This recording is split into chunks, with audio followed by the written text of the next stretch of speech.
These ain't just no raps I kick in the booth. Everything I say is the truth. Make her disappear just like poof. Then she's gone. Addicted, don't know what the fuck I'm on. I can't stop it when I feel it coming on. When we chill, it starts with smoking something strong. Take her down and then she'll be the surface that I'm coming on. Jacket thriller, the show ain't nothing Miller. Man, I'm a lady killer. If I want her, I'ma steal her. I promise I can make her fly away like caterpillars. So if you don't know by now, then you should probably get familiar.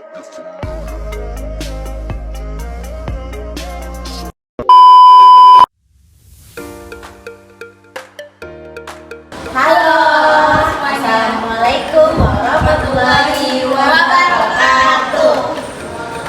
Kami dari kelompok 5 Melayu Muda di sini kami akan melakukan tugas kuliah lapangan di Dinas Kependudukan dan Pencatatan Sipil Kota Tanjung Pinang. Silahkan menonton. Selamat menonton.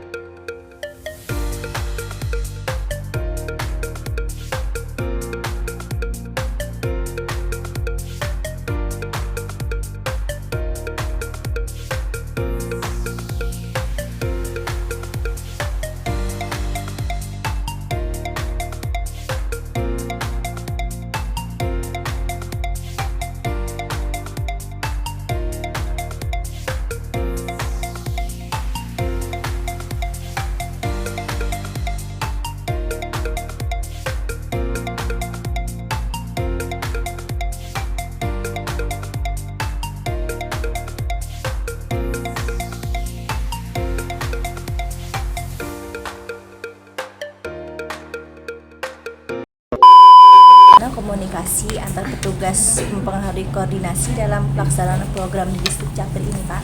Oh gitu. Di tempat kita, distrik ini sejauh ini insya Allah baik-baik aja ya. Karena komunikasi yang baik itu berupaya untuk terus ditingkatkan. Karena kalau tidak berkomunikasi dengan baik, maka tujuan dari pelayanan yang kita harapkan, pekerjaan yang kita harapkan tidak akan berjalan dengan maksimal kalau misalkan komunikasi tidak pas atau cara komunikasi yang kurang pantas gitu. Kedua yaitu saja faktor yang mempengaruhi efektivitas komunikasi antar petugas di Distrik Capil ini dalam konteks birokrasi. Faktor yang mempengaruhi efektivitas birokrasi komunikasi antar petugas. Faktor yang mempengaruhi itu salah satunya jabatan, usia, latar belakang, bidang, kelompok bidang. Itu tentunya tidak bisa kita nafikan, itu sangat mempengaruhi komunikasi. Circle namanya ya, circle. Nah, circle yang berbeda ini sangat-sangat mempengaruhi komunikasi. Namun kita di sini punya circle besar, kelompok besar, yaitu keluarga besar Distrik Capil. Keluarga besar Distrik Capil ini sejauh ini masih sangat efektif membangun komunikasi. Pertanyaan ketiga yaitu sejauh mana komunikasi yang efektif berkontribusi terhadap kepuasan masyarakat terhadap layanan Distrik Capil? Sejauh mana? Apakah komunikasinya efektif untuk kepuasan masyarakat di Distrik Capil ini? Apakah masyarakat itu puas sama pelayanan yang di sini sejauh ini, Pak, sampai saat ini? Oke. Alhamdulillah sampai dengan saat sekarang ini kita itu kan di distrik ini untuk komunikasi, keramahan, gestur tubuh, bahasa fisik itu sangat-sangat menunjang pelayanan di sini. Karena apa yang kita suguhkan, apa yang kita tampilkan, apa yang kita buat di sini itu yang menilai masyarakat. Ya.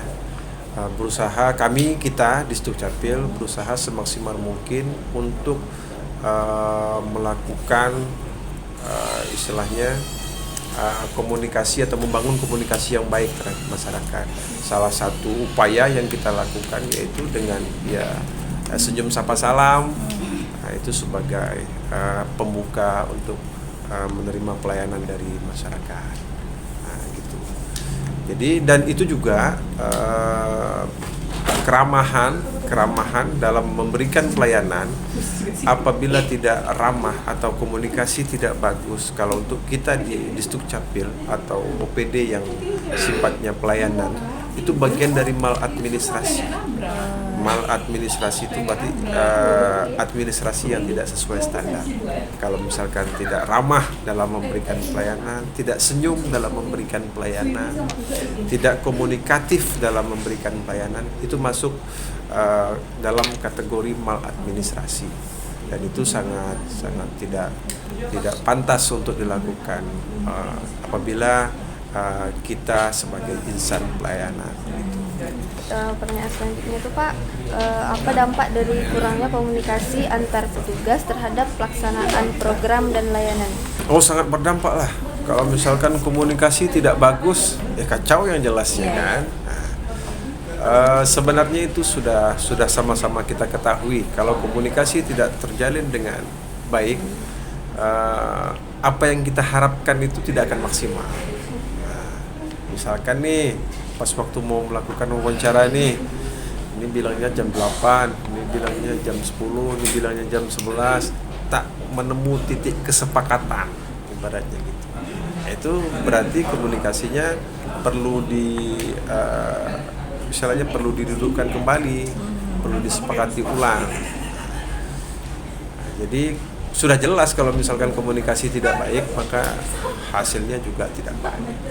Selanjutnya Pak, bagaimana perbedaan gaya komunikasi antar petugas dapat mempengaruhi hasil akhir program yang dilaksanakan? Perbedaan gaya komunikasi antar petugas. Ya itu dia tadi tuh, balik lagi ke cara kita berkomunikasi. Memang sangat-sangat berpengaruh terhadap hasil. Kalau misalkan cara kita berkomunikasi tidak pas, tentu target program, target kerja yang ingin kita capai itu tak akan maksimal. Itu sudah jelas, ya kan? Dan itu sangat berpengaruh terhadap tujuan organisasi, tujuan kinerja kita sebagai abdi masyarakat. Selanjutnya Pak, pertanyaannya apa saja faktor komunikasi yang mempengaruhi efektivitas pelaksanaan program di Distrik Capil Kota Tanjung Pinang? Yang mempengaruhi Efektivitas seperti komunikasi bawahan dan dengan atasan, atasan dengan bawahan, komunikasi antar bidang, komunikasi antar satu sama lain. Intinya komunikasi ini sangat penting nih, Mang. Komunikasi ini sangat penting. Kalau sesuatu rencana atau sesuatu target kerja atau suatu program atau suatu proyek besar, kalau misalkan komunikasinya di awal tidak betul atau tidak baik, ada yang salah berarti dengan organisasi tersebut. Jadi komunikasi ini penting, sangat penting. Dan setiap orang punya gaya komunikasi berbeda-beda. Nah, bagaimana cara kita yang menyikapi komunikasi yang berbeda itu yang penting. Nah, kalau menjadikan gaya komunikasi yang berbeda itu menjadikan kelebihan kita, itu sangat bagus. Menurut saya nih kayaknya penting ya, bagaimana peran teknologi informasi dalam meningkatkan komunikasi antar petugas di Distrik Capil. Peran teknologi itu kan sekarang sudah sangat dibutuhkan ya untuk zaman sekarang. Nah, apakah perannya ini mempengaruhi komunikasi antar petugas di Distrik Capil ini? Oh, sangat berpengaruh lah, sangat berpengaruh. Contoh kecil nih, kita di sini ada WA group, ya, salah satu contoh tuh. Ada WA grup kantor, grup besar. Di samping grup kantor ada lagi WA grup bidang, ada lagi WA grup yang lebih kecil lagi, ada lagi WA grup tim teknis. macam-macam. Jadi teknologi itu sangat berperan dalam membangun komunikasi. Karena sekarang ini kita tidak bisa meninggalkan teknologi. Teknologi itu sudah sangat berdampingan dengan kita. Jadi hari-hari kita hampir setiap menit, detik mungkin kita selalu berkomunikasi, tapi via medsos, via telepon, macam-macam. Jadi teknologi tidak dapat kita tinggalkan sekarang ini untuk meningkatkan kualitas komunikasi. Pak ya, apakah apa tantangan utama yang dihadapi petugas dalam mengimplementasikan program layanan di Disdukcapil? Tantangan yang dihadapi petugas di Disdukcapil ini apa sih Pak dalam menyukseskan program di Disdukcapil ini? Salah satu tantangan dalam menyukseskan program itu kita di sini menghadapi berbagai karakter masyarakat yang menerima layanan. Di satu sisi kita juga punya tujuan atau target kerja yang ditugaskan ke kita sebagai insan pelayan Disdukcapil. Kalau penerima pelayanan seperti masyarakat dan lain-lain segala macamnya itu bisa berkomunikatif dengan kita, komunikasinya baik, mungkin target atau upaya akan maksimal. Tapi kadang ada ya itu salah satu kendala yang kita hadapi. Syarat kadang kurang pas, tidak memenuhi syarat, tapi minta berkasnya di proses cepat, itu salah satu hambatan. Ya ada aja berbagai karakter, ada aja. Kadang ya macam-macam lah. Disebutkan. Susah disebutkan kalau Selanjutnya Pak, sejauh mana komunikasi antar petugas berkontribusi terhadap kepuasan masyarakat dalam pelayanan publik? Komunikasi antar petugas. Bagaimana komunikasi antar petugas berkontribusi terhadap kepuasan masyarakat dalam pelayanan? Kontribusi antar petugas dalam terhadap kepuasan masyarakat dalam proses pelayanannya itu. Ini sangat berkontribusi. Kenapa? Dalam memberikan kepastian pelayanan kepada masyarakat itu harus satu visi, satu jawaban supaya masyarakat tidak bingung. Jadi kalau misalkan komunikasi satu dengan yang lain tidak sejalan, sementara masyarakat mengharapkan sesuatu yang pengen dijelaskan, maka situ akan muncul masalah.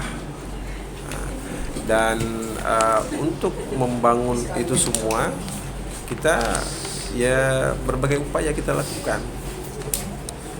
Ya sering membuat pertemuan, mengevaluasi apa kendala. Itu salah satu kiat yang dilakukan. Kira-kira begitu.